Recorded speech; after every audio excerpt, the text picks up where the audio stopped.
new webcast called Raven's Recipes.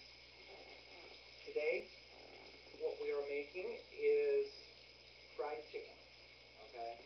Now I've already got some of this started here, just because it does take a little while for it. What I'm using today is boneless, skinless chicken breast. Okay. Nice, beautiful. What I did is for a flour mixture, I put enough flour into the bowl to make sure I have enough to be able to coat all of the chicken. To the flour, I added turmeric, rubbed sage, and thyme, salt, pepper, and a little bit of Memphis-style barbecue seasoning. Season to taste.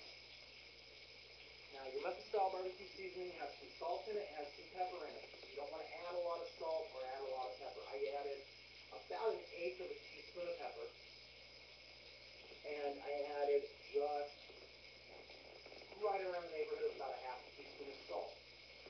Taste your barbecue seasoning beforehand, just to make sure of how much salt is there. Just to see how much you have to add, or if it's enough for you. Most chefs, most culinary professionals, will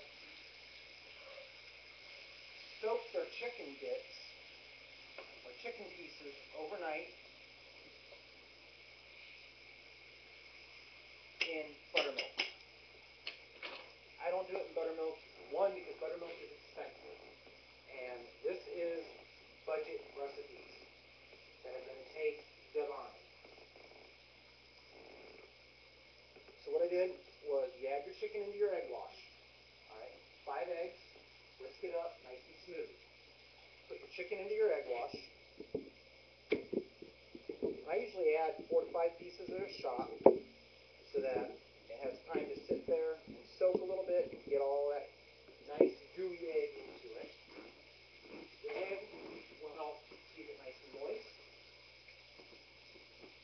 as well as make the flour and the spice mixture congeal to it, or stick to it, rather. Preheat your skillet to 350 degrees, and I use canola oil. Canola oil is a flavorless oil. It's also called salad oil. Just about every restaurant out there is using canola oil now in their deep fryers and on their saute lines to cook their food. Because it doesn't add flavor to it, it doesn't add anything color-wise, and it's a neutral oil. There's no gluten in it. It's not made from any grains. It is got the good cholesterols in it. Very, very, very, very little of the bad cholesterol. It's actually used to help reduce your cholesterol levels. So, now, before you start cooking everything, what you want to do is preheat your oven to 350 degrees. What we're going to do is we're going to fry and get the coating crispy in the skillet, and then we're going to finish it off in the oven. You want to cook your chicken to about 180 degrees Fahrenheit, just to make sure it's cooked all the way through and still nice and juicy. Now I'm using a cooking sheet, in this case a piece of pan, that's got just a basic cooling rack, cookie rack on it, because as the chicken cooks, the juices, the grease is going to run off of it, because there's always fat on chicken. I mean, basically, there's always fat on chicken. So the grease is going to run down into the pan, and like this, the rack will keep it up above the grease and nice and crispy. This way you don't have to open your oven partway through, flip your chicken, and let it finish running. Now what I do is I'll put my chicken in and cook the one side of it till just before it's crispy. Flip it, cook it for a few minutes, and get it all nice and golden. And if you look, I'm hoping you can see on the camera that this chicken, which is very hot, crispy. Nice golden brown.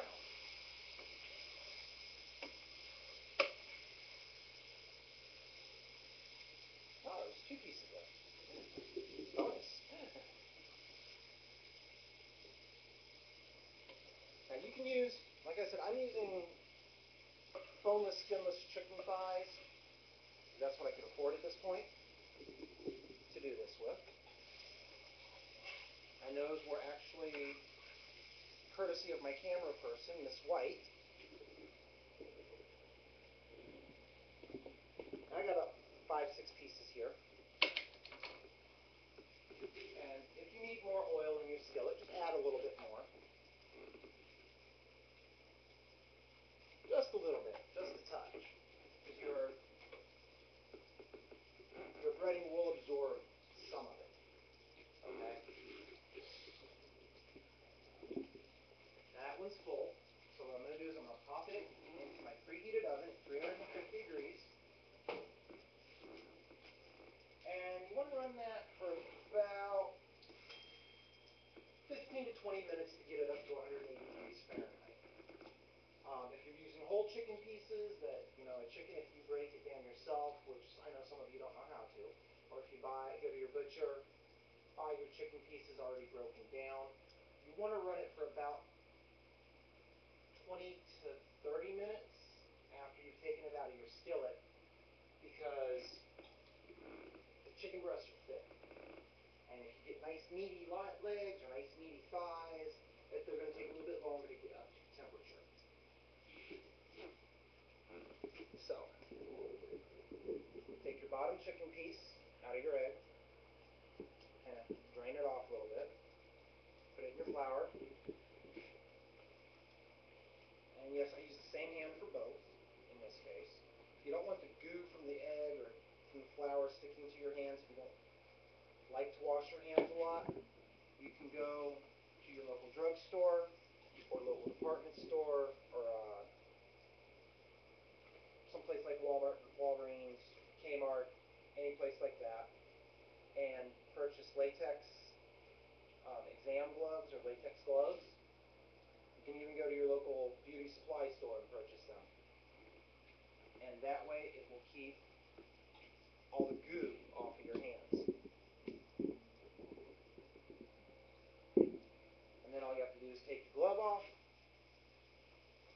throw it away, and you're good to go. Hands will still be nice and clean. Still want to wash your hands after taking the gloves off, just because you're working with raw food. You're working with raw chicken, which harbors salmonella. You're also working with raw egg, which harbors salmonella, botulism, multiple things. Always wash your hands.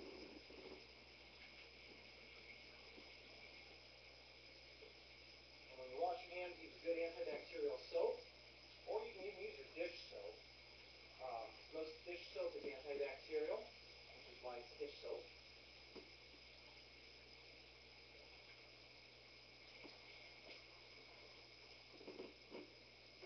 And make sure your hands are nice and dry.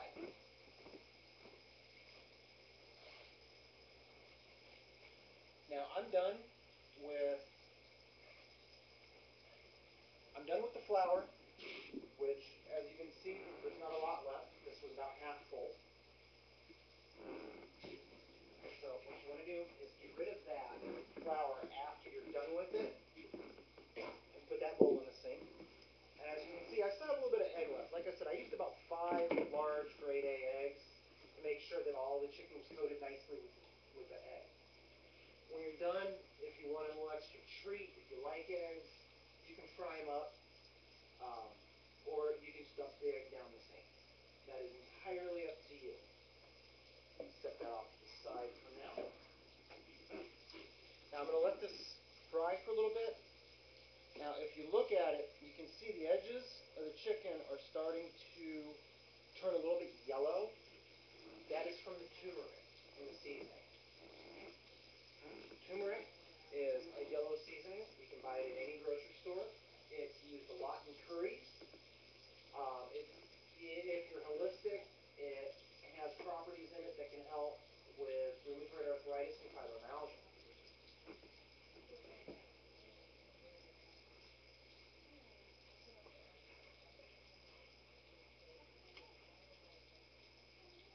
Now you can use a spatula to flip your chicken.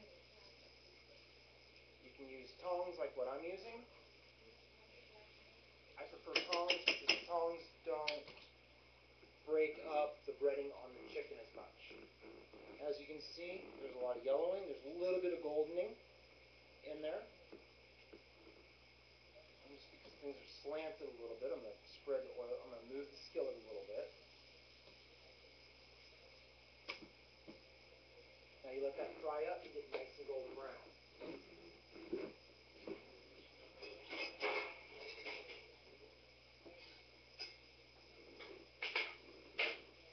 Now as you saw,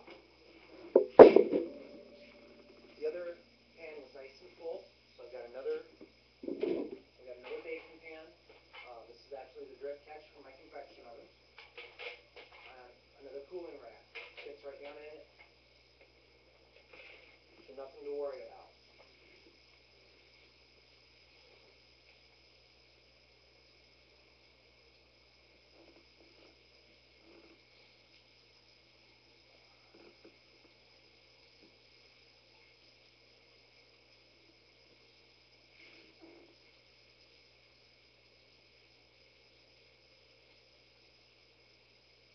Now I've got about 20 minutes left on this in the oven. And what I've got here, which will take about 20 to 30 minutes as well in the oven. But when they come out, they'll be nice and crispy and golden.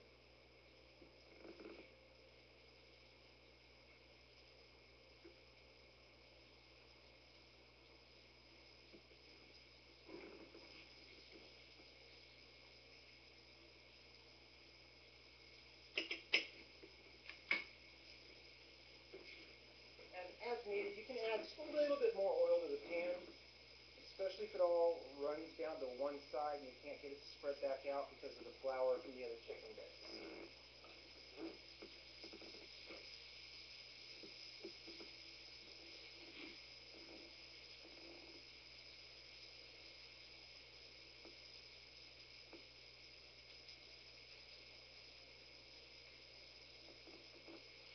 I'd love to be able to show you what this chicken looks like when it comes out of the oven.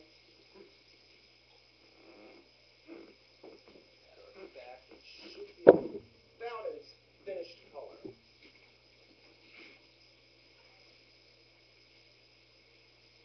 Which parts of it is. Take a look at it. Like this one is at about its finished color. This one's nice and golden brown, and it's nice and crispy.